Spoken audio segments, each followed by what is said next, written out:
தமிழ் வழியில் ஜெர்மன். இந்த வீடியோல நோமினாட்டிவ் கேஸ் பத்தி நம்ம பார்க்கலாம் வாங்க. நோமினாட்டிவ் சென்டென்ஸ் அப்படின்னா ஒரு சென்டென்ஸ்ல சப்ஜெக்ட குறிப்பது. சப்ஜெக்ட் அப்படின்னா doer of the action or being describe. தமிழ்ல எழுவாய் அப்படின்னு சொல்லுவாங்க. ஒரு செயலை செய்பவர் இல்லைனா நிலையை குறிப்பது.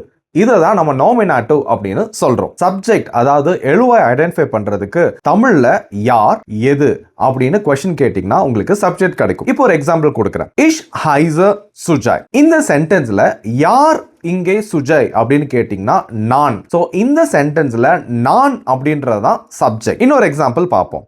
தி டாஷர் இஸ் டாயர். இந்த சென்டென்ஸ்ல எது விலை அதிகம் அப்படின்ற क्वेश्चन கேட்டிங்கன்னா தி டாஷர் அப்படின்ற சப்ஜெக்ட் உங்களுக்கு தெரியும். சோ இந்த மாதிரி who and what அதாவது யார் எது அப்படின்ற क्वेश्चंस கேட்டு உங்களால சப்ஜெக்ட்டை ஐடென்டிஃபை பண்ண முடியும். இப்போ வாங்க சப்ஜெக்ட் ப்ரோனவுன்ஸ் என்னன்றது பார்ப்போம். இஷ் நான், து நீ, er sie es அவன் அவள் அது, ihr நீங்கள், wir நாங்கள், sie நீங்கள், sie அவர்கள்.